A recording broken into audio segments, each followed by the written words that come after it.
nature. We post, we share, we like, we follow, we unfollow, we subscribe. But how is social media affecting us?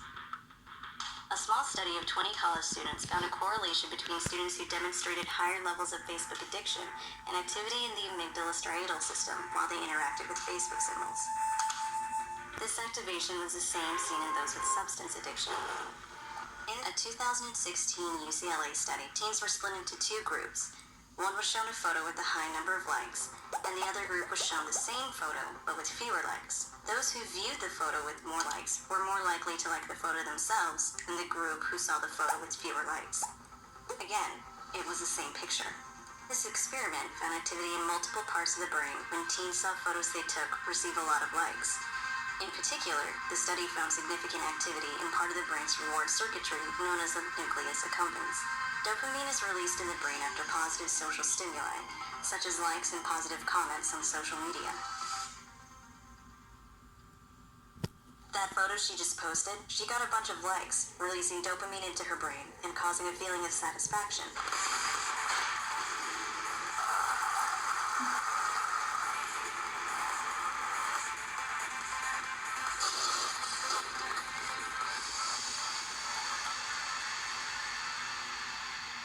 Psychologist B.F. Skinner found that mice would respond to certain stimuli they knew resulted in a reward more often when the reward came at variable times. This theory can also be applied to social media and the times we check it looking for a reward in terms of a like, comment, or message. We habitually check our accounts, but we are not always rewarded. Maybe this photo didn't get the amount of likes you wanted, so you'll try again and again and again, looking for that reward. But wait, something else. Have you ever felt your phone vibrate when it really didn't? According to Robert Rosenberger of the Georgia Institute of Technology, we've become so connected to our phones that they've sort of become part of our bodies. Anytime something stimulates or triggers sensation in an area where you keep your phone, you might believe it's your phone. This is called phantom vibration syndrome. Studies show that nearly 90% of people report experiencing these phantom vibrations.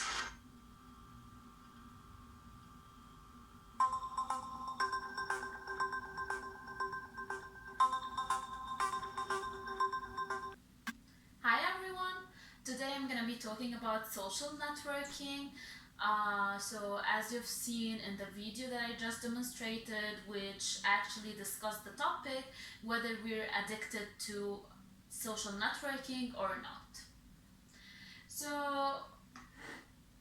in my speech today, I'm gonna persuade my audience that social networking is causing more harm than it's doing good for us. And I'm gonna be covering basically 5 points that I'm gonna talk about in details. So the first point is the privacy issue. The second point is the cyberbullying and the peer pressure. The third point is that social networking is replacing our real life connections.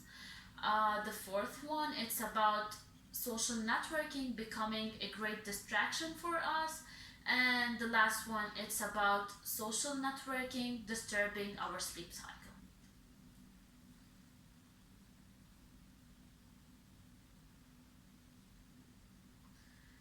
I'm gonna start actually with the first point, which is about our private life. So with all of these apps urging Facebook, Twitter, Instagram, our private life is becoming exposed to public interference, to public point of view and opinion. So, for example, if we want to know about a person, it's not necessary to have a conversation and no information about this person. We can simply just surf the Facebook and look at his profile and know some of the events, some of the major events that happened in his life. For example, in which school he went to or graduated from, in which college he went to, birth of date, some of the things that he likes or dislikes. So all of these stuff, we can simply know them just by clicking on his name and just viewing his profile. In addition to that, so most of the apps for social networking have the option of sharing location. And for example, let's say I'm just going out to a place, I can check in on Facebook, and everyone will know at this specific time where I can be, and this will create serious issues, serious safety issues. So we have to take into consideration that there are some harmful people out there, there are some stalkers, some people that want to harm us, and this will make us an easy target for these kind of people when we're exposing ourselves on social media. So the latter point that I talked about can threaten people's safety and also can result in serious safety issues and put us in danger sometimes.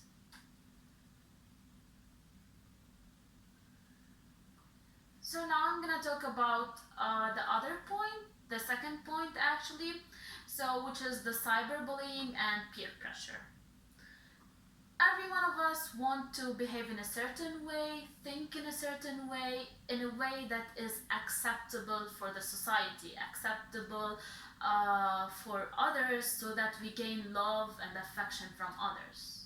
And this is actually increasing in social networking because it's a place where we can share everything, where we can create the image of ourselves there, and it's not necessarily our true self. We just want to create an image that other people like, which is wrong.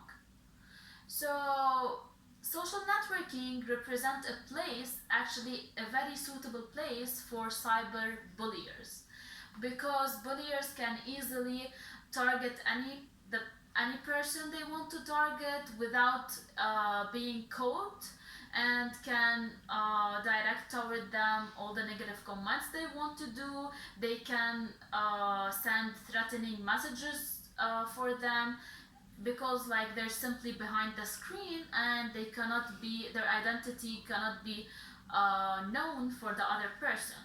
So it would be like the person being bullied, receiving all these threatening message and all these negative comments and negative behaviors toward him, and he cannot do anything about it because he doesn't even know who's doing that. So this is another thing that we should take into consideration, because cyberbullying actually is the most harmful thing, and most of the suicide case that happens in teenager are due to cyberbullying.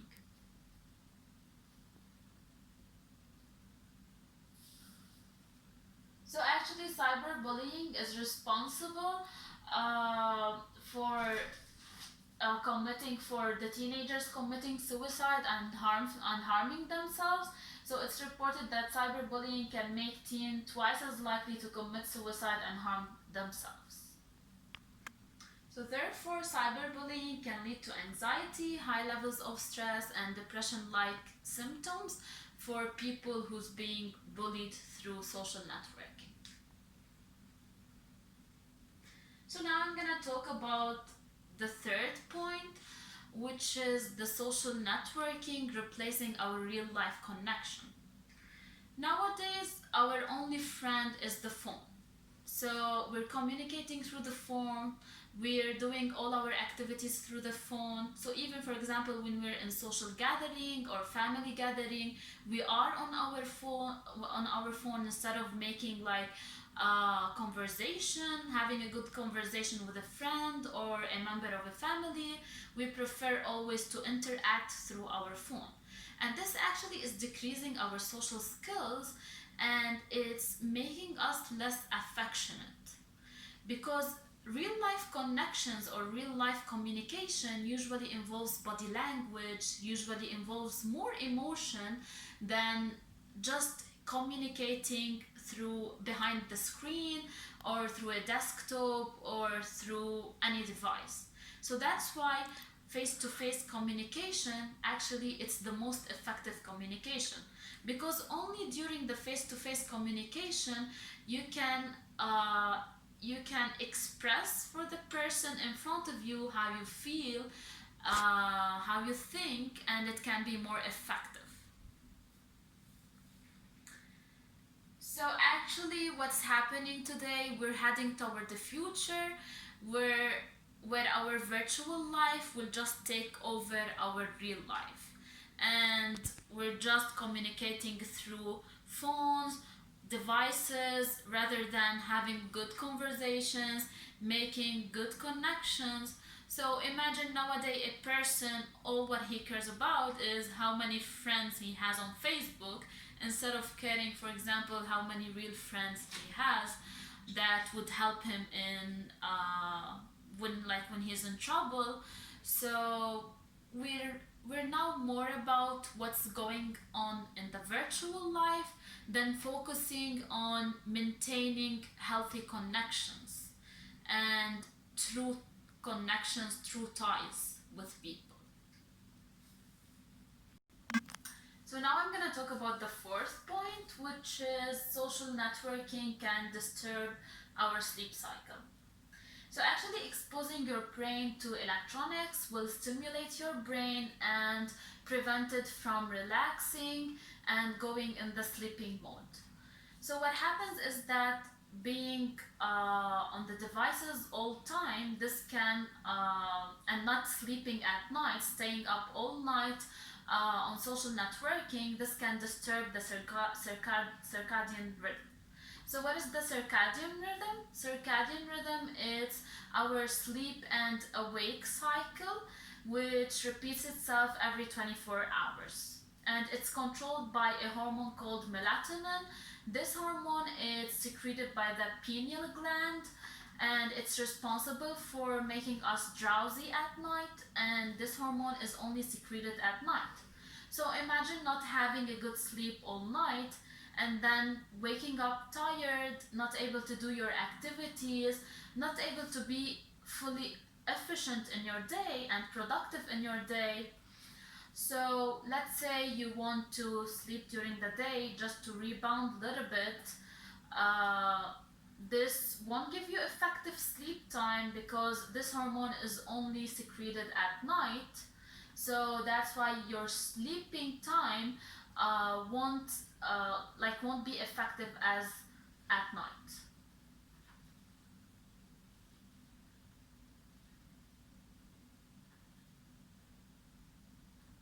So now I'm gonna talk about the last point, which is social networking is a big mean of distraction.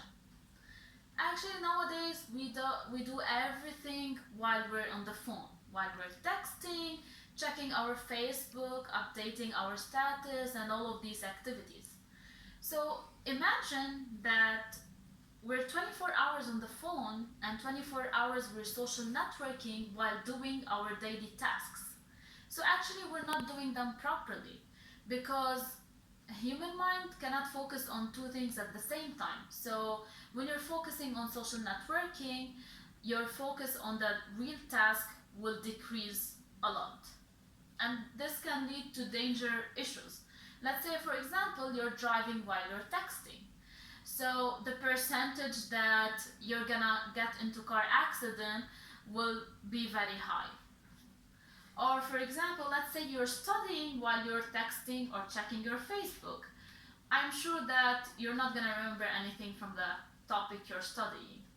Because according to research and experiments, your brain takes 30 minutes in order to get back into focus on the original task that you're doing after social networking. So let's say, for example, you're studying and then you took a peek what's happening on Facebook and what's being posted.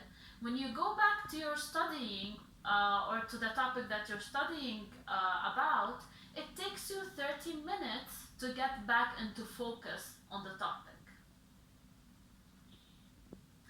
So according to recent statistics, social networking can cost you up to 70 hours of productive time per month. So even the smallest tasks need full focus and attention from us, or else we won't do it properly. So taking a peek on what's going on in the virtual life can sometimes cost you a lot.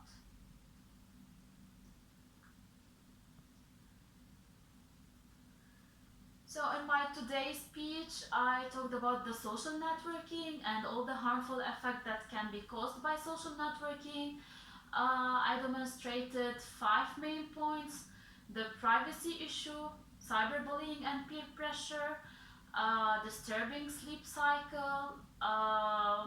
Also, I talked about social networking replacing real life connections and social networking becoming a great distraction for us. So, what I want to say today that we made technology, we made these apps, we made these social networking means, so we can control it. I'm not saying that we shouldn't be using it at all. No, it has its cons and its pros.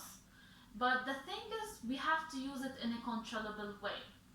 So we shouldn't be addicted to it, and it shouldn't control our life. Don't be a slave for your own inventions. This is what I want to say today in my speech. So I'm gonna end up with a quote that I really liked a lot,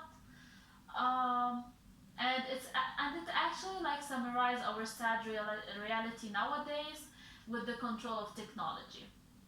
So the difference between technology and slavery is that slaves are fully aware that they are not free, which is the whole point of my speech.